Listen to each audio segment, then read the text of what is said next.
सांसद हनुमान बेनीवाल बोले, पायलट को बनानी चाहिए अलग पार्टी। कहा, सचिन पायलट हिम्मत दिखाएं तो बन सकते हैं सीएम। रालोपा कांग्रेस को तीसरे नंबर पर धकेल देगी। नागौर से सांसद और राष्ट्रीय लोकतांत्रिक पार्टी के मुखिया हनुमान बेनीवाल ने कहा, सचिन पायलट को अपनी अलग पार्टी बनानी चाहिए। उन्हें हिम्मत दिखानी चाहिए थी, नहीं दिखा पाए। वे अब भी हिम्मत दिखाएं तो मुख्यमंत्री बन सकते हैं। राजस्थान में उन लोगों को पसंद नहीं करते जो एक बार कदम आगे बढ़ाने के बाद पीछे हट जाएं। पायलट को यह बात समझनी चाहिए। बेनीवाल का कहना है, अगले विधानसभा चुनाव में रालोपा पहले या दूसरे नंबर की सबसे बड़ी पार्टी होगी। बेनीवाल रालोपा के संस्थापक हैं। रालोपा भाजपा कांग्रेस के बाद राजस्थान की एकमात्र पार्टी है जो राज्य स्तर पर मान्यता प्राप्त है। शनिवार को बेनीवाल की पार्टी की स्थापना को 4 वर्ष पूरे हो गए। शनिवार को बेनीवाल ने अपने चिर परिचित बेबाक अंदाज में राजस्थान की राजनीति से जुड़े बहुत से मुद्दों पर एक समाचार पत्र से जयपुर में अपने निवास पर विशेष बातचीत की।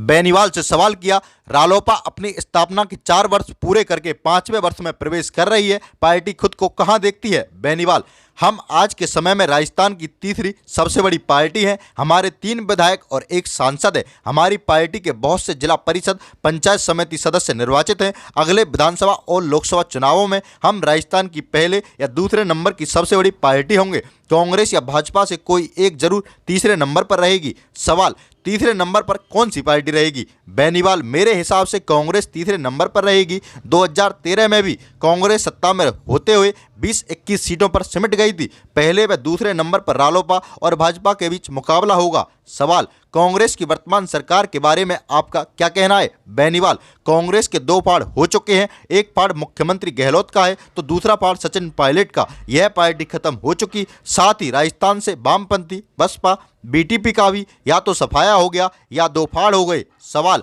आप अक्सर गहलोत में पूर्व मुख्यमंत्री वसुंधरा राजे पर खुले आरोप लगाते हैं। बेनीवाल, दोनों की मिली भगत है आपस में। गहलोत अपने पुत्र की हार के बाद बौखला गए, वहीं वसुंधरा का अब भाजपा में कोई वजूद नहीं है। सवाल, आप स्वयं के अलावा राजस्थान में किसे भविष्य में संभावनाओं वाला राजनेता मानते हैं? बेनीवाल, मुझे तो मेरे अलावा कोई नजर नहीं आता। सचिन पायलट जरूर एक ऐसा नाम है जो दिखाई देता है। एक समय था 2018 में जब मैंने खुलेआम समर्थन दिया था कि अगर सचिन पायलट को राजस्थान का मुख्यमंत्री बनाएं तो हम उनके साथ हैं, लेकिन पार्टी ने गहलोत को सीएम बना दिया। उसके बाद भी जब जुलाई 2020 में पायलट ने अपने कदम आगे बढ़ाए तो उनकी हिम्मत दिखी। हिम्मत की कीमत होती है, लेकिन उन्होंने हिम्मत नहीं दिखाई। उन्हें हिम्मत दिखानी चाहिए। मेरा मानना है उनकी जाति, युवा और समाज विभिन्न वर्गों में उनका प्रभाव है। उन्हें अपनी अलग पार्टी बनानी चाहिए। सवाल, 2008 में आप भाजपा से विधायक रहे। 2019 के अलावा कांग्रेस में भाजपा ने आपसे गठबंधन किया। अब आपने गठबंधन क्यों तोड़ दिया? बेनीवाल, किसान कानूनों को जब केंद्र की भाजपा सरकार लाई तो मैंने विरोध किया। प्रधानमंत्री मोदी से मैंने कानून वापस लेने का आग्रह किया। उन्होंने बात नहीं मानी तो मुझे गठबंधन खत्म करना ही था। मेरे अलावा अकाली दल ने गठबंधन खत्म कर दिया, लेकिन वे मेरी तरह दिल्ली की सड़कों पर 70 दिन तक धरने पर नहीं बैठे। सवाल, आगामी चुनावों में रालोपा के मुख्य मुद्दे क्या रहेंगे? बेनीवाल, युवाओं को रोजगार मिले, बेरोजगारों को भत्ता दिया जाए, अग्निवीर जैसी योजनाएं बंद हों और स्थायी भर्तियां खुलें, टोल फ्री राजस्थान बने, खनिजों के लिए किसानों को जिप्सम, बजरी आदि के लिए छोटे पट्टे दिए जाएं, गांव से पलायन रुकना चाहिए।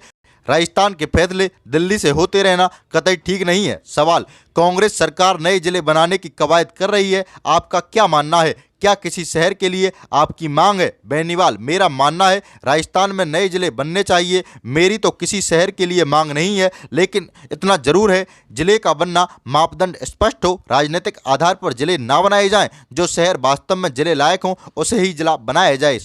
सवाल, कांग्रेस में हाल ही में जो इस्तीफा पॉलिटिक्स हुई उसके बारे में आपका क्या कहना है? बेनीवाल, मुझे इस मामले में ज़्यादा जानकारी नहीं है। अगर इस्तीफों के प्रति आप गंभीर हैं तो आपको व्यक्तिगत हाजिर होकर विधानसभा अध्यक्ष से मिलकर इस्तीफा देना चाहिए। जो भी नियम है उनका पालन करना चाहिए, वरना यह शगुफाबाजी, ड्रामेबाजी है। यूं रहा हनुमान बेनीवाल और उनकी पार्टी रालोपा का सफर। बेनीवाल ने 2003 में विधानसभा का चुनाव निर्दलीय लड़ा, लेकिन वह चुनाव हार गए। खीमसर से विधानसभा का अगला चुनाव 2008 भाजपा के टिकट पर लड़ा और जीत गए। उसके बाद 2013 में फिर निर्दलीय लड़ा और जीते। फिर 2018 में खुद की पार्टी बनाकर चुनाव लड़े और जीते।